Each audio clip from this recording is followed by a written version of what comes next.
là là là là là là. Les gars, mais là Xabi Alonso, il a mis tout le monde. Là, c'est même plus un match. C'est une finale de Ligue des Champions. Voici la composition du Real et regardez celle du PSG juste après. Hein. Donc déjà au Real Madrid, Courtois, Tchouaméni, Asensio, Rudiger en défense à 3. Au milieu, alors là, il a fait péter le score, Xabi Alonso. Hein. Arda Güler titulaire, Bellingham titulaire, Fran Garcia titulaire, Valverde titulaire. Milieu à 4 avec 3 attaquants. Il a osé aligner Gonzalo Garcia avec Mbappé titulaire. Si je dis pas de bêtises, c'est le premier match où Mbappé est titulaire en Coupe du Monde des clubs. Donc là, il va jouer 90 minutes normalement. Et à côté de Vinicius. Non, les gars, je suis trop hype. Là, je suis trop hype pour le match. Et du côté du PSG, à part une absence de Pacho, il y a tout le monde. Donnarumma, Beraldo, Marquinhos, Hakimi, Nuno Mendes, João Neves, Ruiz, Vitinha, Gvara, Dembélé, Désiré Doué. Et sur le banc, il y a tout le monde, hein. Barcola, tout le monde. Hein. Il faut qu'il se passe quelque chose. Non, dans ce match, il faut qu'il se passe quelque chose. Il n'y a pas un vieux 0-0 ou un vieux 1-1. Non, non, là, il faut une humiliation. Il faut que ce soit tendu. Là, c'est clairement les retrouvailles entre Mbappé qui rejoint le Real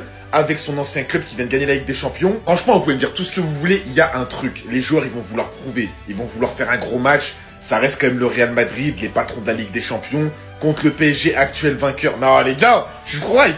Alors là, personne s'y attendait. La compo du Real Madrid pour ce soir vient de sortir, les amis. Et autant vous dire que Carlo Ancelotti est de retour. Au goal, on retrouve Thibaut Courtois, les amis. Comme d'habitude, ça bouge pas. À l'heure actuelle, je sais même plus si le gars est un remplaçant au Real Madrid, tellement il joue tout le temps. Les deux défenseurs centraux, étant donné que Dino Hussein a pris un carton rouge, Raúl Asensio le remplace. Et franchement, aujourd'hui, mon ami, j'ai envie de dire, reste concentré. Fais pas les mêmes bêtises qu'en début de compétition. Toi-même, t'as vu qu'en un claquement de doigts, t'as perdu ta place. À côté de Raúl Asensio, les amis, on a notre cher Rudiger. Latéral gauche, Franck Garcia qui est en feu depuis le début de la compétition. Malheureusement, latéral droit qui était censé être Trent Alexander-Arnold, le gars s'est blessé à l'entraînement hier. Donc là, c'est cuit pour lui aujourd'hui. Je pense même pas qu'il est sur la feuille du match. Pour le remplacer, qui d'autre que notre cher Valverde? Je sais une petite vibe de Don Carlos. Dans ce genre de match-là, on avait besoin de Valverde au milieu. Franchement, ça fait une grosse perte au milieu, mais on va faire avec. Les deux centraux, on aura Tchouaméni et Jude Bellingham. Maintenant, reste à voir si pendant le match, lorsqu'on a le ballon, est-ce qu'on va aller en 3-5-2 comme on le fait d'habitude depuis le début de la compétition? Parce que là, l'absence de Trent Alexander-Arnold et Dean Hussein change tout. On arrive en attaque, les amis, c'est ça que tout le monde attendait. Ailier gauche, on aura notre cher Vinicius. À droite, malheureusement, on aura Arda Güler. Ça me fait tellement de mal de voir Arda Güler en tant qu'ailier, mais c'est pas grave, je pense que pendant le match, il va rentrer au milieu en tant que 10. Finalement, avec l'absence de Trent Alexander-Arnold, Xabi Alonso a été sauvé, il n'a pas été obligé de faire un choix entre Vinicius et Kylian Mbappé. Donc là, les deux attaquants, ça sera Kylian Mbappé et Gonzalo Garcia. Je pense que là, on est bien. Maintenant, j'ai envie de voir comment le système va bouger pendant le match. Oh là, les gars, oh les gars, c'est lunaire. C'est lunaire ce qui s'est passé là aujourd'hui, là. Vinicius va débuter à droite, tandis que Mbappé à gauche. Xabi Alonso, il a fait son choix. L'homme providentiel du Real Madrid, celui qui va le plus tâter, c'est Mbappé. Donc il l'a mis à gauche. Je pense que c'est son mécanisme dans sa tête. Donc c'est à dire qu'aujourd'hui, on va débuter sur du 4-3-3. Charnière centrale, Asensio, Rudiger. Il n'y aura pas Hussein, vous savez tous, il est suspendu. Valverde, Fran Garcia. Valverde, pourquoi? Parce que Trent Alexander-Arnold est blessé. Alhamdoulilah, c'est Valverde à droite. Arda Güler, Tchouaméni et Bellingham dans l'axe. Et c'est vraiment extraordinaire. Franchement, le trio offensif, il est vraiment stratosphérique. Mais je vous cache pas, moi, ça me fait toujours un pincement au cœur que Vinicius, il se retrouve à droite. Parce que c'est mon petit chouchou. Dans tous les cas, je peux pas le cacher. Mais après, si ça marche comme ça, les gars, ça marche comme ça. Faut arrêter de penser à un seul joueur, tout ça. Faut penser au collectif. Faut penser au collectif.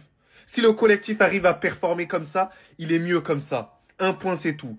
Mais les gars, dites-moi en commentaire ce que vous pensez. Mais sinon, venez sur Snap, la famille, pour le divertissement. À la dernière seconde, tout a changé. Le Real Madrid vient de sortir son 11 officiel pour affronter le Paris Saint-Germain. Avant toute chose, pour ceux qui veulent rien rater du match, restez bien jusqu'à la fin. Poste de gardien, on va retrouver Thibaut Courtois. Là est le grand changement. Valverde a été titularisé à la place de Trent Alexander-Arnold. Ce n'est pas un choix tactique, même si ça aurait pu l'être. Trent Alexander-Arnold s'est blessé hier à l'entraînement. Lui qui était sur 2 passes D consécutifs. Surtout au vu du fait qu'il nous manque aussi Hussein pour ce match. Franchement, ça fait mal. En défense centrale, on aura une charnière alignée d'Asensio et de Rudiger. J'espère qu'Asensio s'est remis des 2 grosses fautes qu'il a réalisées lors de ses 2 premiers matchs. Et que Rudiger est conscient qu'il aura une grande responsabilité ce soir. En pleine forme, Fran Garcia, aucun doute sur lui. Franchement, je suis sûr qu'il va faire un bon match. On avait eu des échos que Mbappé serait aligné avec Gonzalo Garcia. Mais on avait des doutes sur le fait si Vinicius les accompagnera ou pas. Et effectivement, ça sera le cas. Je ne sais pas trop ce que ça va donner sur le terrain, en dispositif. Mais en tout cas, au milieu de terrain, on va retrouver Arda Güler, notre pièce matrix au milieu. Aurélien Tchouaméni et surtout bien évidemment Jude Bellingham. On a affronté des petites équipes, on a affronté la Juventus Dortmund, mais le véritable défi c'est ce soir. Il faut être à fond parce qu'on est à 2 pas d'une finale contre Chelsea, mais aussi de 140 millions à la clé, ce qui pourrait littéralement tout changer. Pour ceux qui veulent rien rater du match, vous avez le lien dans la bio de mon profil TikTok. tout simplement vous le rejoignez. Ici, le groupe Telegram Madridistas del Mundo. On vous attend nombreux pour vibrer tous ensemble. Les gars, ça y est, la composition de ce soir est enfin sortie. Le match commence là, dans moins de 45 minutes. Mbappé jouera bien titulaire pour retrouver le PSG, son ancien club. Il jouera sur un côté. Dites-moi si je suis fou, mais pour moi, il va bien jouer sur un côté. Après, ça dépend comment ça s'articule pendant le match. Mais il devrait jouer sur le côté droit. Mbappé à l'ancienne, à l'époque, sur un côté droit, frère. Sur un côté. Je dis sur un côté droit, sur un côté. Vini à gauche. Vini, par pitié. On t'attend au rendez-vous. Gonzalo, toi, attention, ça y est, frère. Tu m'as conquis. Bellingham, mon joueur favori, frère. Faut prouver. Faut que tu remontes pourquoi tu es mon joueur favori. Arda Güler, putain. La pépite. Les gars, en fait, je suis trop hype. Je suis trop hype. Ça faisait longtemps que j'avais pas été hype comme ça par un match du Real Madrid. Cette saison, j'attendais pas beaucoup de vous. Aujourd'hui, j'en attends beaucoup. C'est le moment de montrer, de les rendre humbles. De montrer c'est quoi le football. De montrer c'est quoi les grands rendez-vous. De montrer qu'on est la Casablanca, le grand Real de Madrid. Rendez-vous tout à l'heure, les gars. Ne manquez surtout pas ça. Ne manquez surtout pas ça, les gars. La compo officielle du Real Madrid vient de tomber, les amis. Et Xabi Alonso a décidé de jouer la carte de la folie. Il part sur 4-3-3 et il aligne Gonzalo, Mbappé et Vini. Eh les gars, c'est énorme. Personne n'aurait imaginé qu'il aurait mis les trois sur le terrain. Eh les gars, c'est une dinguerie. Ce coach, il est fou. En même temps, je peux le comprendre. Parce qu'il a besoin d'ailier pour déranger un peu les latéraux du Paris Saint-Germain. Et au milieu, il va essayer de garder le contrôle avec Arda Güler et Bellingham plus bas. Et t'as Valverde finalement qui est latéral droit, dans le sens où effectivement, Trent Alexander-Arnold, il est blessé. Il a eu un pépin physique hier à l'entraînement, donc du coup, il est pas titulaire. Mais les gars, je suis hype. Eh, je vous dis pas. Par contre, là, c'est ça passe ou ça casse.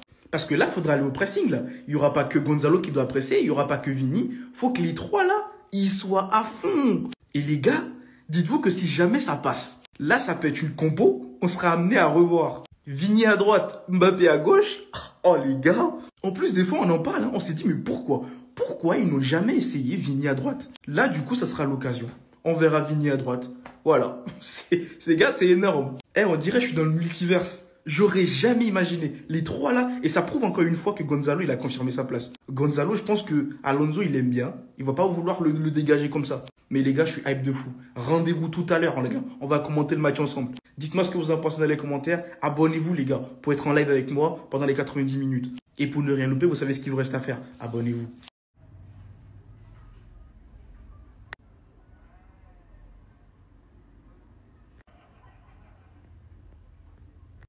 On est foutu. On est foutu. Trent Alexander-Arnold pourrait manquer le match face au PSG. Le défenseur anglais a reçu un coup à l'entraînement. Qui l'a mis le coup?